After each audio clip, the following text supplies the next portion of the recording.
Last time हमने wave की equation पढ़ा था, आपको याद हो?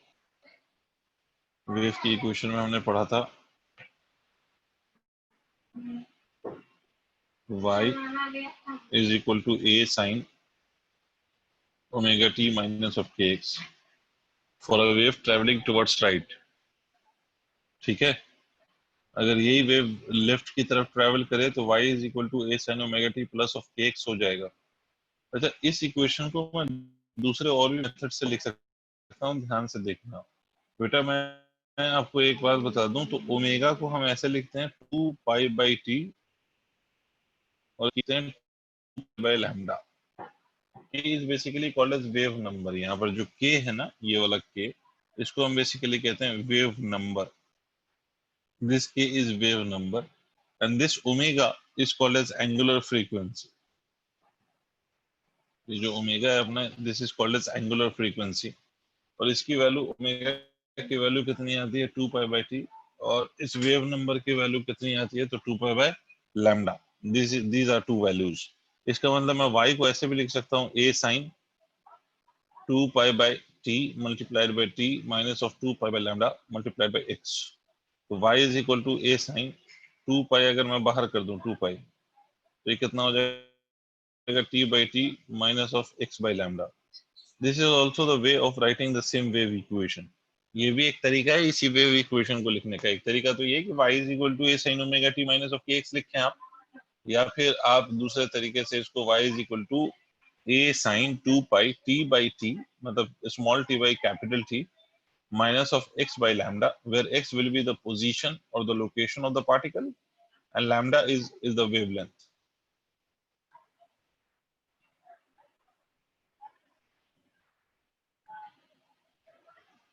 नोट कर लिया आपने?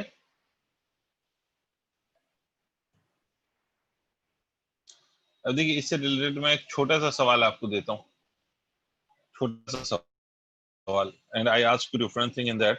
ये छोटा सा सवाल आप मुझे करके बता दीजिए, फिर मैं आगे बात करता हूँ। क्वेश्चन है आपका, y is equal to 10 sin 6.28 multiplied by 10t minus of 4x plus of 30 degree. आपको इसमें कुछ चीजें बतानी है। फाइंड, या आपको फाइंड या राइट, फाइंड नहीं बल्कि, ठीक है, फाइंड करना है आपने। क्या क्या फाइंड करना है? सबसे पहला एम्पलीट्यूड, दूसरा टाइम पीरियड, तीसरा speed of wave,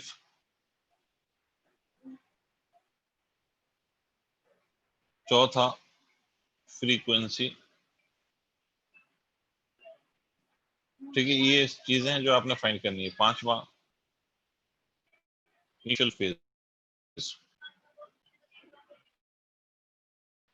these are the things that you have to find out. ये वो चीजें हैं जो आपको फाइंड करनी है, ये वो चीजें हैं जिसकी वैल्यू आपने बतानी है। तो क्या करोगे जब भी ऐसी, यस, पहला वाला आंसर 10 है, बिल्कुल सही। जब भी ये इक्वेशन होगी, हम तो इसको कंपेयर करेंगे सर। किससे कंपेयर करेंगे? स्टैंडर्ड इक्वेशन से। और इसमें कौन सी स्टैंडर्ड इक्वेशन है जिससे ये कंपेयर हो सकता है? तो ये द स्टैंडर्ड इक्वेशन जिसके साथ ये कंपेयर हो सकता है, that is a sin 2 pi into omega t minus of kx plus 5। इसके साथ हम इसको कंपेयर कर सकते हैं। अगर हम इस पूरी इक्वेशन को इस स्टैंडर्ड इक्वेशन से अगर हम कंपेयर करने लग गए, तो हम ये कह सकते हैं सर, यहाँ पर जो एम्पलीट्यूड है that is equal to 10, no doubt about it. ये एम्पलीट्यूड है, यहाँ 10 है। ये 2 पाई से इसलिए कंपेयर कर रहे हो आप, क्योंकि 2 पाई मतलब 3.14, अगर उसको 2 से मल्टीप्लाई करोगे तो it will come out to be 6.28। Omega की वैल्यू कितनी होगी सर? ओमेगा की वैल्यू 10। इसका मतलब देखो, इसके साथ हम इसको, मैंने कुछ गलत तो नहीं कर दिया? Yes, I made a mistake. जब हम इसके इस फॉर्म पे इक्वेशन लिख रहे हैं, इस फॉर्म पे हम इक्वेशन लिख रहे हैं, तो इसको हम ये नहीं लिखेंगे, sorry, t/t minus of x lambda plus of 5, ये लिखेंगे। अब इसके साथ हम कंपेयर कर रहे हैं, तो ओमेगा की वैल्यू ये नहीं होगी, rather this will be the value of t by t। यहाँ पर आप देखो, अगर इसको हम कंपेयर करें तो ये 1 by t की जो वैल्यू होगी that would be equal to 10, तो t की वैल्यू कितनी आएगी 1 by 10। ठीक है, तो अगर मुझसे ओमेगा की वैल्यू पूछी जाती, ओमेगा की वैल्यू होती 2 pi by T, that is equal to 2 pi by 1 by 10, that is equal to 20 pi. ठीक है भाई Arisha.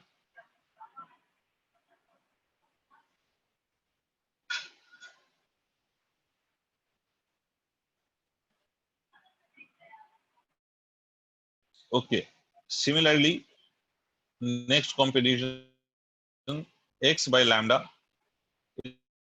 Is equal to 4x है।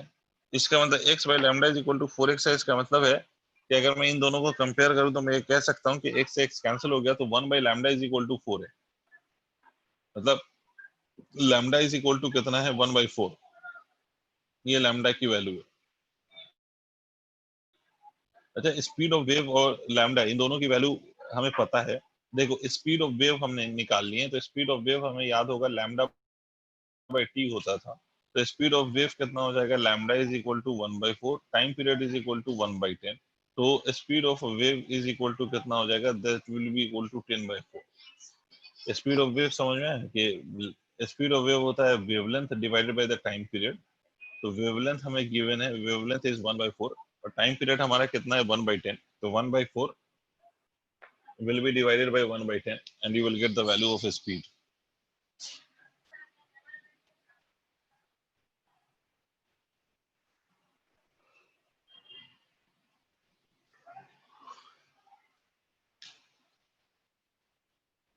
Is it done? Initial phase हमसे पूछा गया था, तो ये जो फाई है, फाई, ये वाला फाई 30 डिग्री है यहाँ पर। तो यहाँ पर जो इनिशियल फेज होगा, this phi would be equal to 30 degree. The initial phase is equal to 30 degree.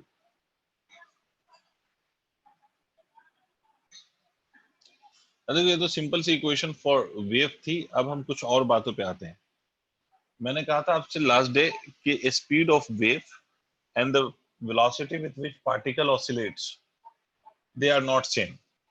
मतलब जिस स्पीड से वेव ट्रैवल कर रही है और जिस स्पीड से हमारा पार्टिकल ऑसिलेट करता है मीडियम में, वो सेम नहीं होती है। तो what will be the velocity of the particle in the medium? अगर speed of wave is lambda by T, तो वेलोसिटी ऑफ पार्टिकल की क्या इक्वेशन होगी? How will you find the velocity of the particle?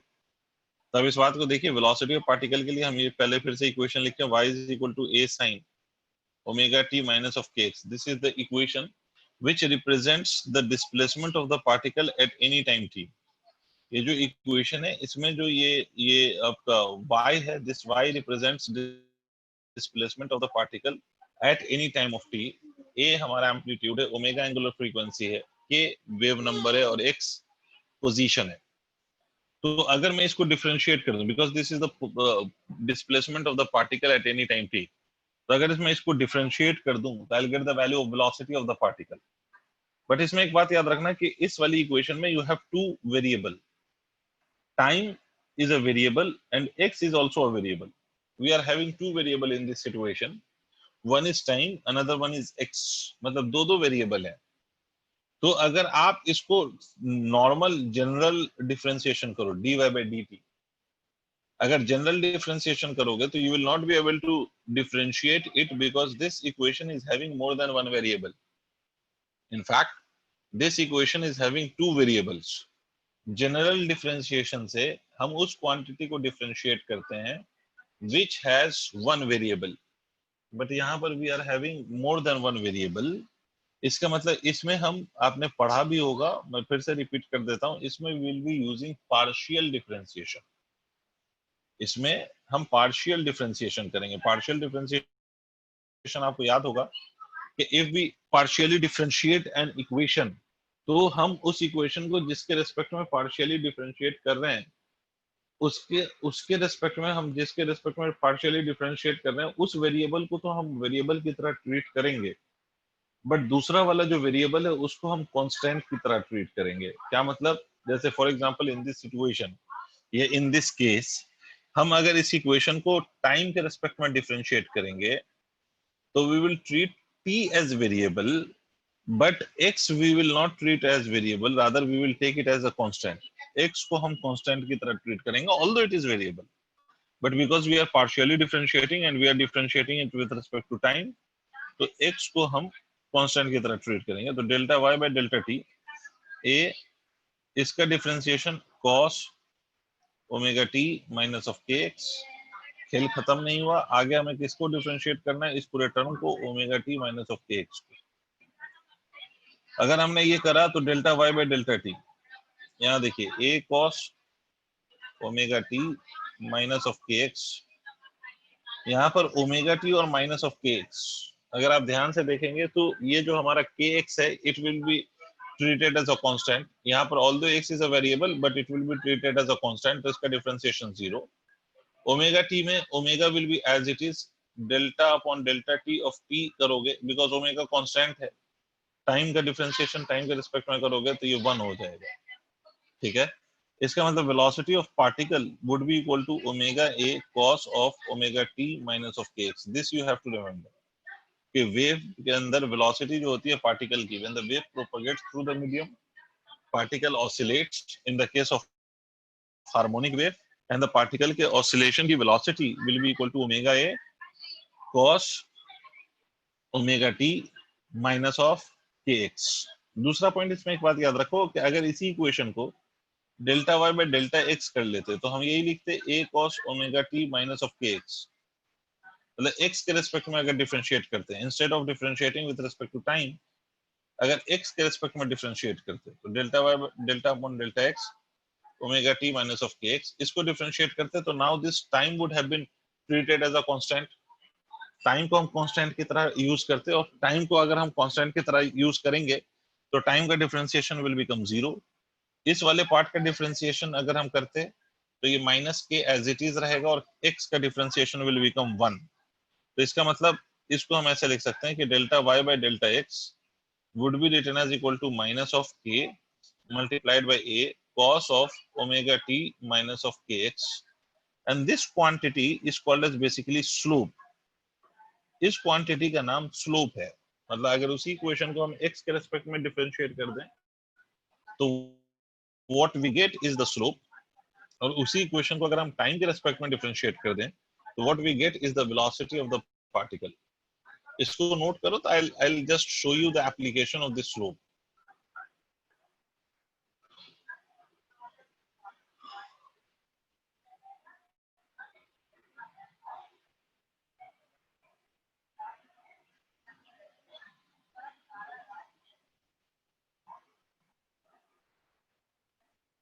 इसको नोट करके मुझे बताओ।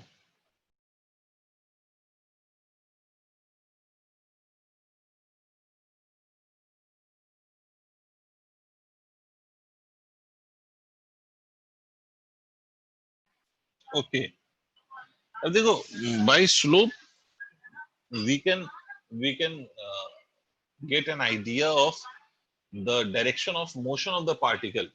देखो एक बात समझो कि if I claim that a wave is traveling towards right, अगर मैं ये कह रहा हूँ कि wave is traveling towards right, this is the direction in which wave is traveling, right? तो अगर वेव ट्रैवल कर रहा है राइट की तरफ तो वो तो सिंपली डिस्टरबेंस की तरफ, वेव राइट की तरफ ट्रैवल कर रहा है, डिस्टरबेंस राइट की तरफ ट्रैवल कर रहा है, तो ये तो हमारे वेव की डायरेक्शन है ना। जब वेव ट्रैवल करेगा तो पार्टिकल ऑसिलेट करेंगे, तो particle would be oscillating along y axis. अब जो ये पार्टिकल ऑसिलेट कर रहा है वाई एक्सिस के अलोंग, ये पार्टिकल किसी भी इंस्टेंट पर या तो ऊपर जा रहा हो सकता है या ये पार्टिकल नीचे आ रहा हो सकता है। भाई जरूरी थोड़ी है, आप किसी भी पर्टिकुलर टाइम पे अगर आप देखो और वेव की शेप आपको ऐसे दिखाई दे रही है जैसे मैंने आपको दिखाया है, तो ये भी तो पॉसिबल है कि इस इंस्टेंट पे ये वेव या तो ये सारे पार्टिकल नीचे जा रहे होंगे या इस इंस्टेंट पे सारे पार्टिकल ऊपर जा रहे होंगे, मतलब ये अभी अपने एक्सट्रीम पे नहीं पहुंचा होगा। मान लो कि अभी अपने एक्सट्रीम पे नहीं पहुंचा, मतलब इसमें एम्पलीट्यूड ए नहीं हुआ और पार्टिकल अभी ऊपर जा रहे हैं, ठीक है, या फिर ये हो सकता है कि ये अपने एक्सट्रीम पे पहुंच गया था और उसके बाद नीचे आ रहा है, ठीक है, तो दोनों चीजें पॉसिबल है। तो how we will understand in which direction the particles are going at this particular instant when the shape of wave is given by this. तो इस केस में इस टाइम पे आपका जो पार्टिकल है वो किस डायरेक्शन में जा रहा है, is it going upwards or it is going downwards, how we will determine that. तो for determining that आप एक काम करो, आप ऐसा सोचो कि अगर मान लो मैं यहाँ पर इस पार्टिकल की बात करूं, if I'm talking about this particular particle, यहाँ पर वाले पार्टिकल की, तो if you are talking about this particle, तो हम क्या करेंगे, इस पॉइंट पे हम एक टेंजेंट ले लेंगे. Let's say I am drawing a tangent to this. ठीक है, इस पार्टिकल की मैं बात कर रहा हूँ, यहाँ पर एक टेंजेंट ड्रॉ कर दिया, और इस टेंजेंट का I will check the slope. तो यहाँ पर अगर आप थीटा देखोगे तो theta is greater than 90 degree. समझ आ रही बात, थीटा कैसा है, 90 डिग्री. अरे हाँ ना बोलो, थीटा ग्रेटर देन 90 है, इसका मतलब स्लोप कैसा है, स्लोप निगेटिव होगा, because whenever theta is greater than 90 degree slope will be negative. अब मेरी बात बहुत ध्यान से सुनिएगा. आपने लिखा था delta Y by delta t, that is the velocity of particle. उसको आपने लिखा था omega a cos omega t minus of के एक्स, और आपने स्लोप मतलब delta Y by delta x, इसको आपने लिखा था minus of k into a cos of omega t minus of के एक्स. कर दूं delta Y by delta t which is the velocity of particle, ठीक है, upon slope delta Y by delta X. इन दोनों को अगर आपस में मैं डिवाइड कर दूं तो what you will be left is omega by के. इसका मतलब velocity of particle can be written as minus of omega by k multiplied by slope delta y by delta x. और अगर आप ओमेगा बाई के को देखो तो ओमेगा बाई को के को और क्या लिख सकते हैं, तो देखिए ओमेगा को मैं 2 पाई बाय टी लिख सकता हूँ और लैम्डा को 2 पाई बाय लैम्डा लिख सकता हूँ.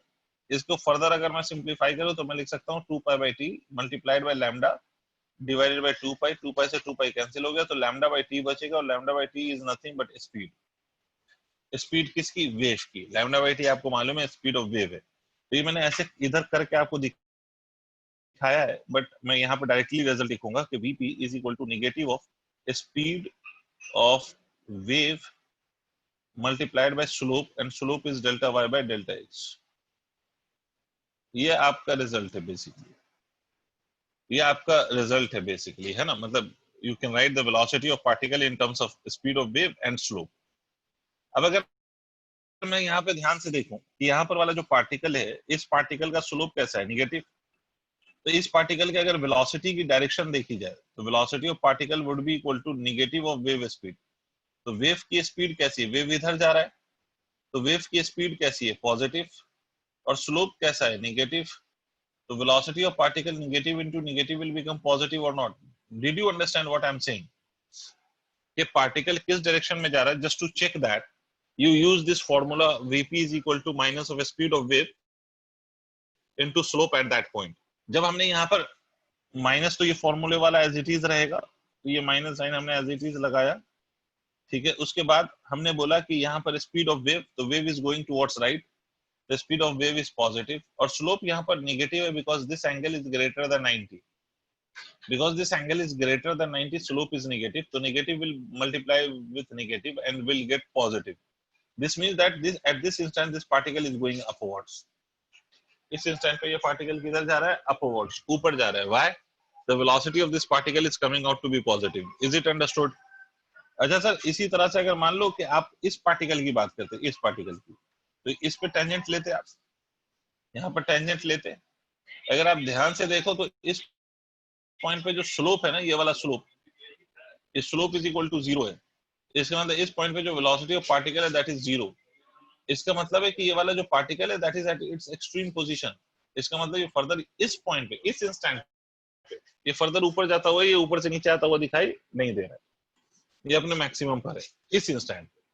अच्छा, इसी तरह से अगर मुझे ये वाला पार्टिकल, इस वाले पार्टिकल को चेक करना होता तो मैं इस पॉइंट पे टेंजेंट लेता, इस पॉइंट पे टेंजेंट लेता ऐसे, और ये वाला पार्टिकल चेक करना है, इस पॉइंट पे टेंजेंट लिया, और उस टेंजेंट का हम एंगल देखेंगे विद द हॉरिजॉन्टल. ऑब्वियसली अगर हम इसका एंगल देखना चाहते हैं, अगर हम इसका एंगल देखना चाहते हैं तो हम ऐसे हॉरिजॉन्टल ड्रॉ कर दें, तो we will check the angle, right.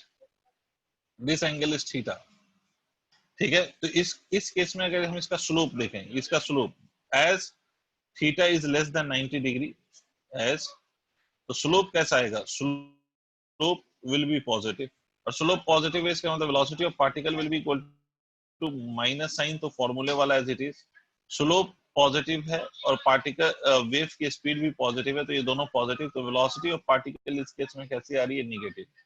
इसका मतलब ये वाला जो पार्टिकल है वो इस इंस्टेंट पे किधर जा रहा है, तो this particle is going downwards at this instant of time. Is it understood और नॉट? सारी बातें क्लियर हुई, तो मैं आगे एक बात और कराऊं छोटी सी, इस पे नोट कर लो तो बताओ।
आपने क्वेश्चन पूछा सर, जैसे ऊपर जीरो हो गया, यस, जैसे नीचे भी अगर हम बात करेंगे बेटा, तो इस पर्टिकुलर पॉइंट पे if I take the slope will be zero, this means that these two particles are at its maximum, और जहां पर ये हैं वहां पर इनकी जो वेलोसिटीज है that is equal to zero, because the slope is coming out to be zero.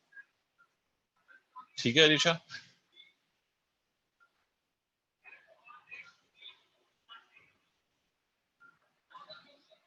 अब देखो मैं इसको इरेज कर रहा हूँ, इसी में एक बात जरा सा ऑपोजिट कर दूं इससे, कि मैं आपसे कहूं ये ऐसे है ना, और मैं आपसे कहूं कि भाई ये वेव अब ऐसे जा रही है, this wave is going towards,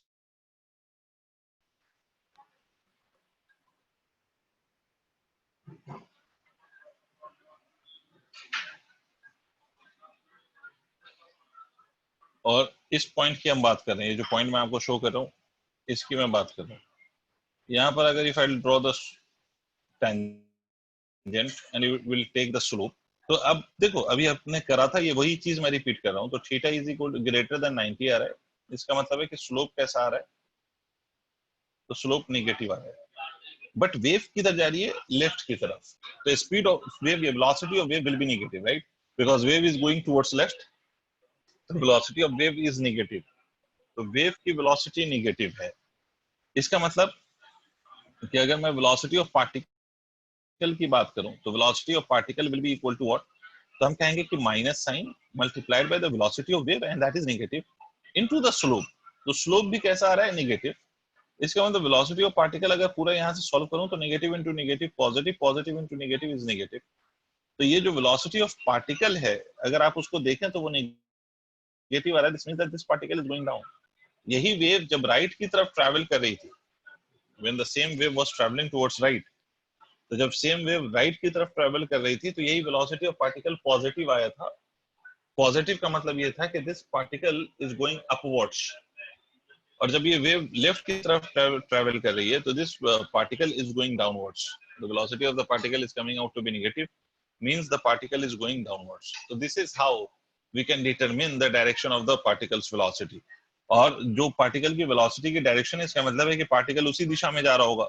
जैसे अगर मैं इस वाले पार्टिकल को कंसीडर कर लूं और इस पर हम एक टेंजेंट ले लें, इस वाले पार्टिकल पर इस पर हमने टेंजेंट ले लिया और ये ऐसा हॉरिजॉन्टल, तो इस केस में अगर मैं इसका स्लोप देखूं तो दिस स्लोप, ये theta, theta is less than 90 degree, ठीक है, तो थीटा लेस देन 90 है, इसका मतलब स्लोप कैसा है, तो स्लोप इज पॉजिटिव, इसका जो स्लोप है वो पॉजिटिव है, तो velocity of particle will be equal to what, तो that will be equal to negative sign multiplied by positive for the sorry multiplied by the again negative sign and multiplied by the positive. So negative and negative will become positive. So positive, the velocity of particle will become positive. ठीक है, इसका मतलब this particle at this instant is going upwards. So I hope ये it is making a sense that you can determine the direction of the motion of the particle at any instant by just checking the slope at that point. वहां पर अगर हम particle का slope देख लें उस point पर, तो उस पॉइंट पे हम स्लोप से हम अंदाजा लगा सकते हैं.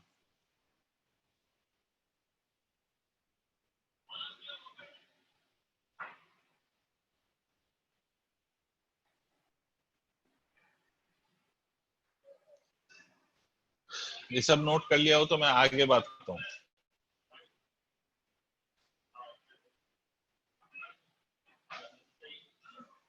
ठीक है, तो now let us right the equation of a wave just depending on this. आपने बोला था कि you have already done the SHM, तो इसलिए मैंने एसएचएम पे कोई बात नहीं किया आपके साथ. तो I am giving a question where the very basic concept of SHM will be used. मैं आपको क्वेश्चन दे रहा हूँ इस प्रकार से कि ये ऐसे ऐसे ऐसे ये कोई पार्टिकल है जो मैंने दिखाया है, ओरिजिन वाला particle at t equal to 0. At t equal to 0 it is not at origin, rather it is at a by 2. this wave is traveling towards right, और आप ये मान सकते हो कि let the time period of the wave is t. ठीक है, time period आप मान सकते हो कि t है. तो आपको इस वेव की इक्वेशन लिखनी है. इस वेव की equation, right the equation of wave shown, right the equation of wave shown. ये जो आपको वेव दिखाया गया है, इस वेव की इक्वेशन आपने लिखना है. अच्छा, वेव की इक्वेशन में मैंने आपको बताया था, लास्ट डे बताया था मैंने आपसे, कि जब भी आप किसी वेव की इक्वेशन लिखते हो तो वेव की इक्वेशन का मतलब है कि उसकी जो एसएचएम की इक्वेशन होती है ओरिजिन वाले पार्टिकल की, ये जो ओरिजिन वाले पार्टिकल की एसएचएम की इक्वेशन है y is equal to a sin omega t वाली, इसी इक्वेशन में we replace a sin omega t minus of x by v. We replace t by t minus x by v. फिर से सुनो मेरी बात, कि इसी इक्वेशन में हम t को किससे रिप्लेस कर देते हैं, t minus x by v से रिप्लेस कर देते हैं. t को we replace by t minus x by v, ये मैंने आपको सिखाया था. ठीक है, और ये ओरिजिन वाला जो पार्टिकल है, it is at basically at origin.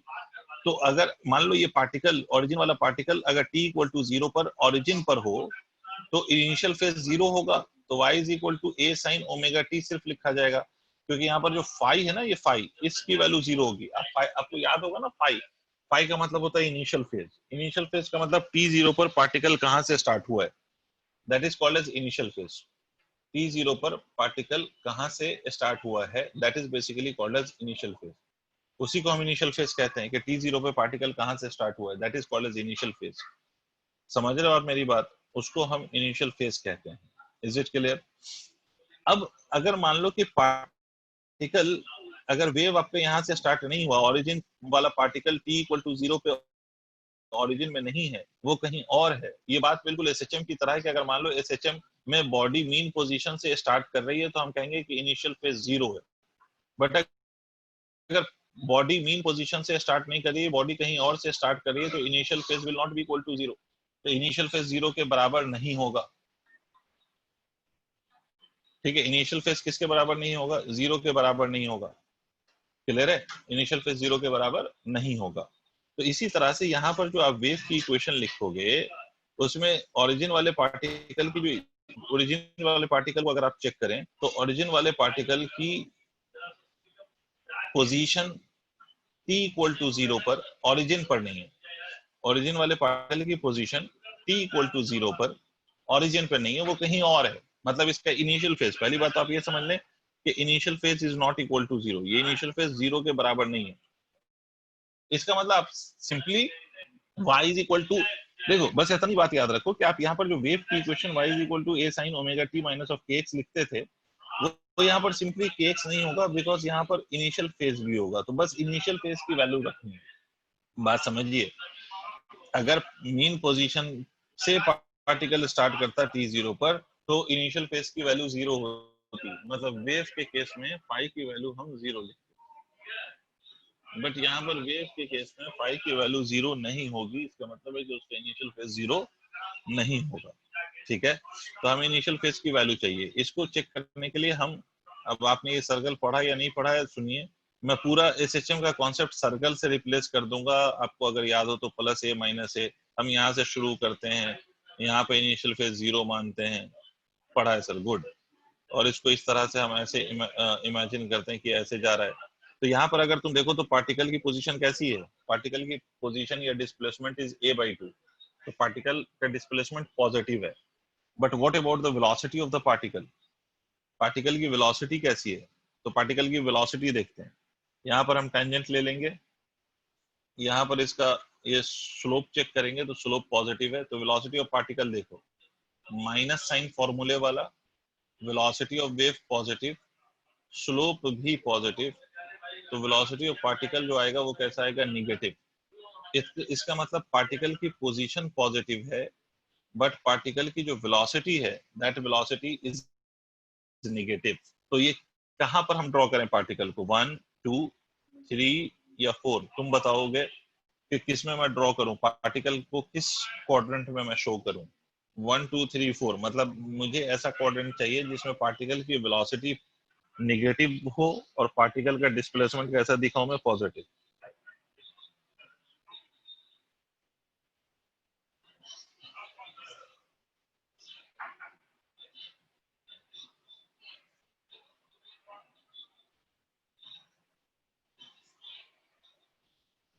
Third में नहीं, थर्ड में अगर आप ड्रॉ करोगे तो पार्टिकल का देखो, इस वाले में पार्टिकल की पोजीशन भी नेगेटिव होती है और वेलोसिटी भी नेगेटिव होती है। यस, फोर्थ में you will show the particle in this quadrant, that is the fourth one. मतलब मैं ऐसा इमेजिन कर लेता हूँ कि पार्टिकल कहीं पर है और पार्टिकल जहां पर है उसका जो एक्स डिस्प्लेसमेंट है, ये वाला x displacement that is a/2।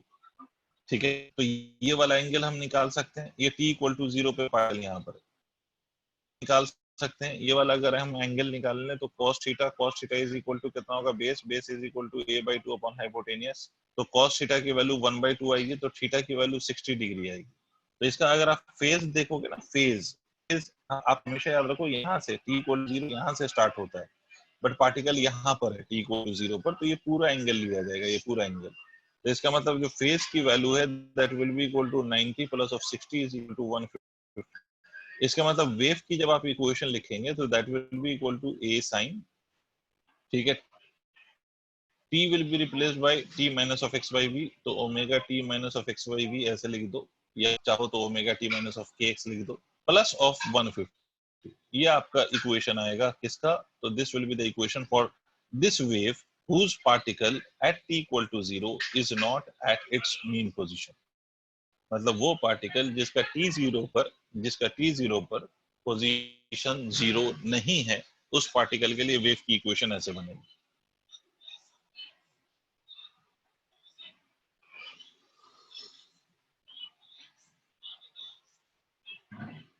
हो गया?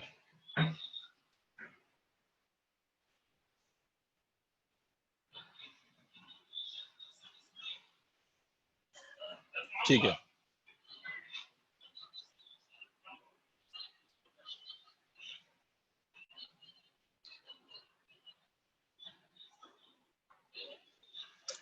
अब देखिए एक चीज याद रखिएगा, सिंपली मैं बता देता हूं, आपको याद रखना है, डिफरेंशियल इक्वेशन फॉर वेव। देखिए ये बेसिकली ये वैसा ही कुछ है जैसा आपने डिफरेंशियल इक्वेशन ऑफ एसएचएम पढ़ा होगा। डिफरेंशियल इक्वेशन ऑफ एसएचएम अगर आपको याद हो तो आपने पढ़ा होगा d2x upon dt square plus of omega square x is equal to 0, and this was called as differential equation for SHM. ये एसएचएम की डिफरेंशियल इक्वेशन थी। इसी तरह से डिफरेंशियल इक्वेशन ऑफ वेव, तो वेव की डिफरेंशियल इक्वेशन होती है delta 2y by delta t का square is equal to speed of wave का square multiplied by delta 2y by delta x का square. This is called as differential equation of wave. इसका मतलब if you have any of the equation which satisfies this differential equation, अगर कोई भी equation आपके पास हो जो इस इक्वेशन को सेटिस्फाई कर रही हो, तो हम कहेंगे कि that equation represents a wave. देखो, हर इक्वेशन मैंने पहले भी बोला था और फिर से कह रहा हूं कि हर equation y equal to X phi के फॉर्म की होगी वेव की, बिल्कुल जरूरी नहीं है। वेव सिर्फ इसी फॉर्म का होगा जरूरी नहीं है। आई बात समझ में? देखो, एसएचएम के लिए तो ये जरूरी है कि वो ए साइन ओमेगा टी या कॉस ओमेगा टी के टर्म्स में होगा, वही एसएचएम होगा। बट वेव यही होगा ये जरूरी नहीं है। अगर इस फॉर्म में है वेव की इक्वेशन, तो इसका मतलब है the wave that we are talking about is an harmonic wave, is a harmonic wave. But अगर वेव की इक्वेशन इस फॉर्म में नहीं है, किसी और फॉर्म में है, तो वो हार्मोनिक वेव नहीं होगा, it will be a non harmonic wave, but it will be a wave if it satisfies this equation। मतलब any given equation if satisfies this equation, तो this the given equation will be called as a wave। ठीक है? अब देखिए, इसमें समझिए कि जैसे मैं एक एग्जांपल लेता हूं, आपको ज्यादा क्लियर होगा। जैसे मैं y मतलब एक कोई इक्वेशन ले रहा हूं, and that equation I am writing it as e to the power minus of x plus of 2t। that equation I am taking as e to the power minus x plus of 2t, ये equation. और मुझे ये check करना है कि whether it represents a wave or not। तो ये vision कर रहा है या नहीं कर रहा है, उसको समझने से पहले एक बात समझो कि x के साथ जो भी कोफिशिएंट है that will be called as k, और t के साथ जो भी coefficient that will be taken as omega. क्यों? हम लोगों ने जब इक्वेशन लिखा था तो हमने यही तो लिखा था, y is equal to a sin omega t minus of k। मतलब x के साथ जो कोफिशिएंट होगा that will be considered as k, and t के साथ जो कोफिशिएंट होगा that will be called as omega. ठीक है? ये याद रखिएगा। इसका मतलब यहाँ पर x के साथ कोफिशिएंट है 1, ठीक है, या you can claim it as -1, no issue with that. तो x के साथ जो कोफिशिएंट है k कहेंगे, वो k की वैल्यू, और ओमेगा की वैल्यू कितनी है, तो ओमेगा की वैल्यू 2 है। ये निकाल के फायदा क्या हुआ सर? तो हमने अभी स्पीड ऑफ अ वेव देखा था। If you remember, speed of a wave told you that it would be omega by K. Speed of a wave omega by K लिखा था क्या? बोलो।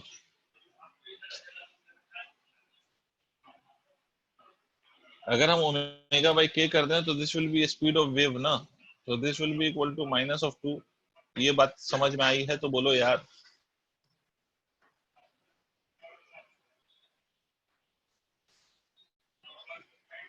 अब देखिए, मेरी बात सुनिए, स्पीड ऑफ अ वेव हमने लिखा -2, राइट?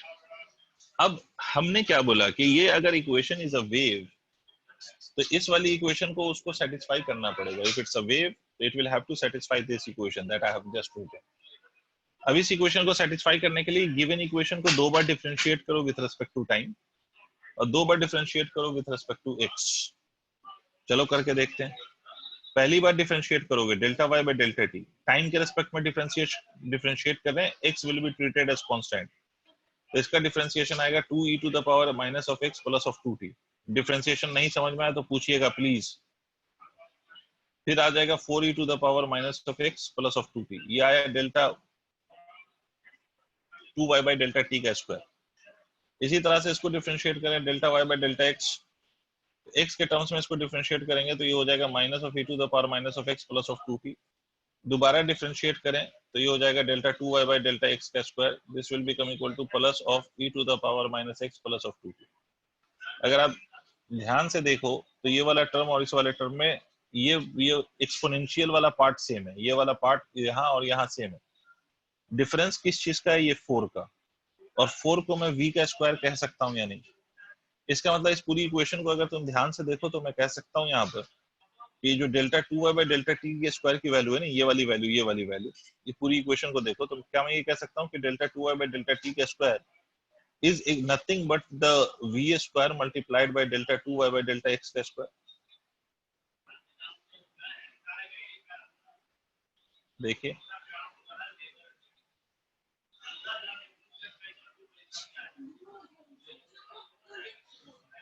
समझ आई बात?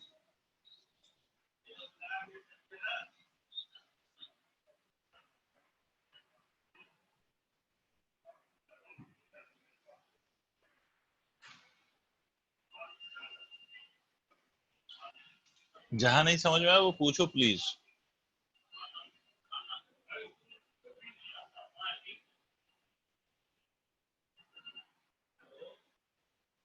ओके, अगर समझ आ गया तो बहुत बढ़िया सी बात। इसका मतलब इससे मैंने ये समझाने की कोशिश किया है आपको, इफ की अगर बात करते हैं बच्चे, तो इसमें ठीक है, इसमें मैंने आपको ये समझाने की कोशिश किया है कि अगर हम किसी भी वेव की बात करते हैं बेटा, तो वेव के लिए हम सिंपल सी बात ये याद रखेंगे कि वेव सिर्फ हमारी ए साइन ओमेगा टी है, वेव हमारी ए साइन ओमेगा के अलावा भी हो सकती है। अगर हाँ ए साइन माइनस ऑफ के एक्स या A cos omega T plus of के एक्स के फॉर्म की अगर कोई इक्वेशन है वेव की, तो उसको हम हार्मोनिक वेव कहते हैं। बट दूसरी वेव भी हो सकती है जो हार्मोनिक नहीं होगी but it will be a wave, तो उसका शेप वैसा नहीं बनेगा जैसा आप साइन वाले वेव का, इस वाले वेव का शेप ऐसा नहीं बनेगा, ठीक है, ये ऐसा नहीं बनेगा, ये अलग बात है।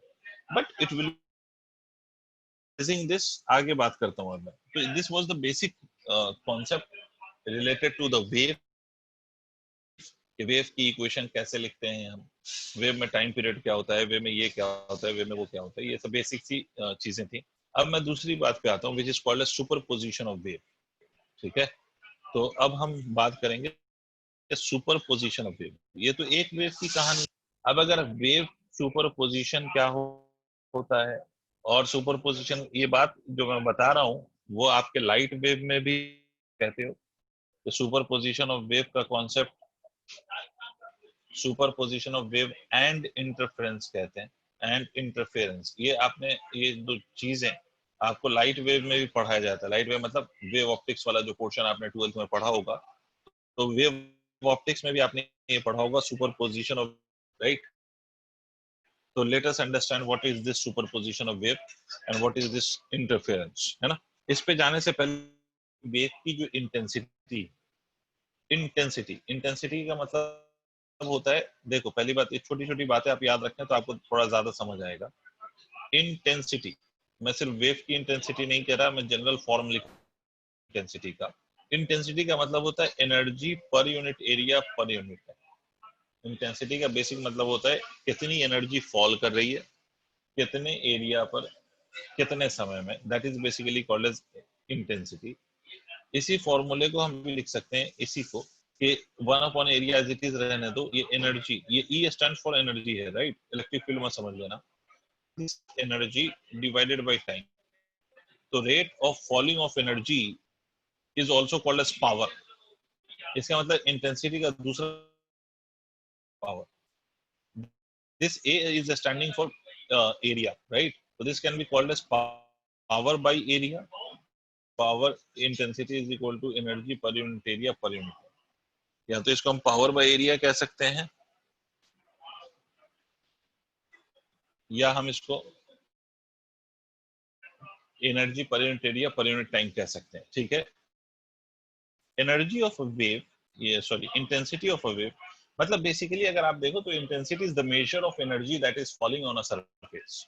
मतलब more is the intensity means more energetic is your wave which is falling on a surface. मतलब मैं इसको अगर वेव के टर्म्स में बात करूं और मैं कहूं कि उस वेव की इंटेंसिटी बहुत ज्यादा है, तो इसका मतलब है कि उस वेव की जो एनर्जी है which is falling on a given surface per unit time, वो एनर्जी बहुत ज्यादा है, ठीक है। तो the energy of a wave falling on a surface per unit area पर यूनिट टाइम वो बहुत ज्यादा है, ठीक है। तो intensity of a wave is related to its energy, more is the more is the energy of the wave. दूसरी बात, intensity of a wave, intensity of a wave is proportional to its amplitude का square. किसी भी wave की जो intensity होती है, इसका बाकायदा डेरिवेशन होता है जिसमें हम इंटेंसिटी का फॉर्मूला लिखते हैं। इंटेंसिटी का फॉर्मूला लिख, इंटेंसिटी ऑफ वेव का तो कर नहीं रहा हूँ आपके लिए, ठीक है, मैं डायरेक्ट ये रिजल्ट पे आ रहा हूँ, मैं डायरेक्ट रिजल्ट की बात कर रहा हूँ, ठीक है। इंटेंसिटी ऑफ अ वेव जो होती है वो डायरेक्टली प्रोपोर्शनल होती है to what, to the amplitude का square, to the square of amplitude of a wave. इसका मतलब intensity of a wave can be written as equal to K A square, where K is a constant, where K is a constant. पहली बात तो आप ये समझें कि ये A is not here for area, A stands here for amplitude. ठीक है, तो I is equal to Ka square, where K is a constant and A is the amplitude का square.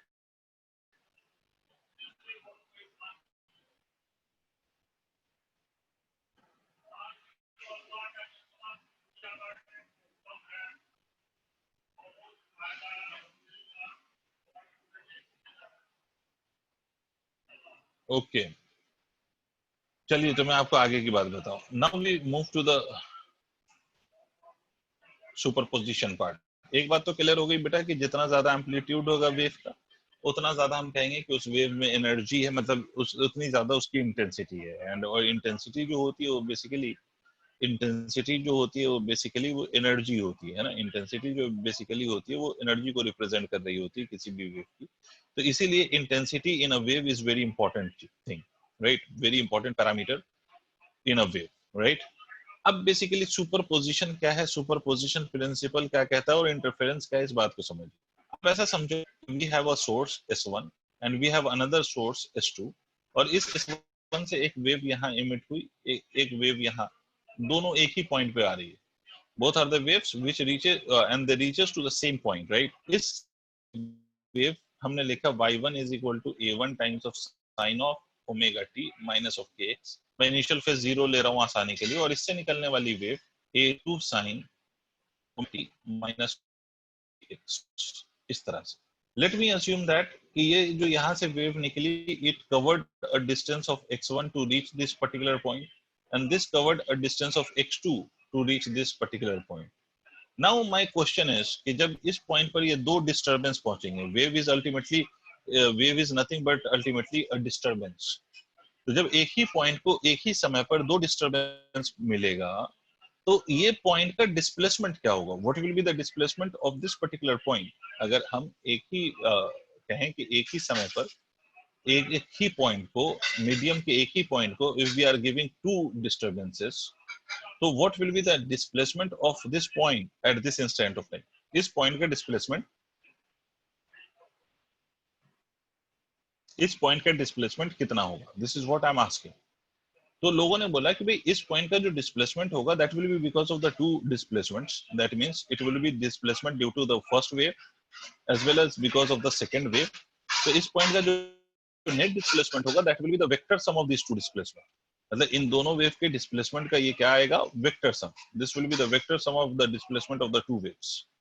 और अगर ये वेक्टर सम है दोनों डिस्प्लेसमेंट का, if it is vector sum of displacement of two waves, तो इसका मतलब है कि इस पॉइंट पर हम y की वैल्यू को लिख सकते हैं y1 प्लस ऑफ y2. ठीक है, अगर दो से ज्यादा वेव होते तो हम आगे लिख रहे होते, है ना. This is the sum of displacement of two waves, that the net displacement of this particle would be the sum of displacement of individual waves. तो y की वैल्यू अगर हम यहाँ पर ऐड वैड करते हैं, सॉल्व करते हैं, इसका मतलब जब दो वेव को हम ऐड करेंगे तो I'll get a resultant wave. और वो जो रिजल्टेंट वेव हमें मिलता है, उसकी जो एम्पलीट्यूड होती है, that is given by the under root of a1 का स्क्वायर प्लस ऑफ a2 का square plus of twice of a1 a2 in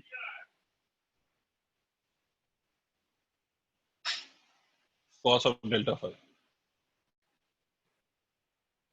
Where delta phi is what? So delta phi is phase difference. A1 and A2 is what? So these are the amplitudes of individual waves. समझ में आई बात. ठीक है, मतलब जब दो wave super impose करती है, सुपर इम्पोज का मतलब ओवरलैप करती है, तो जिस रीजन में ओवरलैप करती है उस रीजन में जो एम्पलीट्यूड है दो वेव का, that is given by the resultant of this two. और ये कैलकुलेट करने पर ये जो रिजल्ट आता है वो ऐसा आता है. ये ऐसा ही है जैसा दो वेक्टर को ऐड करना. मतलब if you are having two vectors, one is a1 another one is a2, and दोनों वेक्टर के बीच का एंगल यहाँ पर बेसिकली इन दोनों के बीच का फेज डिफरेंस है. ठीक है, एंगल की जगह अगर आप फेज डिफरेंस लिख लें तो ये वाली चीज वैसी है जैसा दो वेक्टर को ऐड करने का तरीका होता है. ठीक है, अब इसमें मेरी बात समझिए. इस केस में अब दूसरी बात समझिए कि अगर मैं इसमें स्क्वायर कर दूं दोनों तरफ, सच दैट इसको ऐसे लिख दूं, a square is equal to a1 का स्क्वायर प्लस ऑफ a2 का square plus of twice of a1 a2 times of cos of delta phi. और स्क्वायर करने के बाद I am multiplying both side by k. तो k सारे term को मैं k से मल्टीप्लाई कर रहा हूँ, k a1 का स्क्वायर प्लस k a2 का square plus of twice of under root k a1 under root k a2 cos of delta phi. ये कैसे लिखा sir under root k a1 k a2? देखो मैंने लिखा था intensity is equal to k a square होता है, ठीक है। तो आप एक बात समझो कि इसको हम k को, पहली बात तो k को हम under root k into under root k लिख सकते हैं। पहली बात तो ये हो गई, k can be written as root under root k ये लिख सकते हैं। Product of two under root k will be exactly equal to k। पहली बात तो हम ये कह सकते हैं। ऐसा करा क्यों हमने, इसका फायदा क्या है? उसका फायदा यहाँ से देखो, ये अगर मैं दोनों तरफ स्क्वायर रूट कर दूं तो this can be written as under root i is equal to under root k multiplied by. इसका मतलब I will be able to write this in terms of intensity. इसका मतलब net intensity will be equal to I1 plus of I2 plus of twice of under root of I1 I2 cos of delta phi, ठीक है। this will get the net intensity। इसका मतलब कि आपको दोनों फॉर्मूले पता चल गए कि भाई एक चीज तो ये है कि अगर हमारा दो वेव ओवरलैप करता है तो रिजल्टेंट एम्पलीट्यूड जो होगा at the point of overlapping that will be given by the formula that we have written for the amplitude। और एम्पलीट्यूड अगर चेंज हो रहा है तो ऑब्वियस सी बात है कि इंटेंसिटी भी वहां पर चेंज होगी। इंटेंसिटी ना तो I1 होगी ना तो I2 होगी, इंटेंसिटी जो होगी वो रिजल्टेंट इंटेंसिटी होगी, and that resultant intensity would be equal to I1 plus of I2 plus of twice of under root I1 I2 cos of delta phi। Is it clear? Sir ये formula note कर लो, इसी पे हमें आगे चर्चा करनी है अब, ठीक है। तो इफ इट इज डन तो आज के लिए यहीं तक नोट कर लो आप। इसके बाद कल इसी पे हम आगे बात करेंगे, तो ये सब पढ़ के रखिए।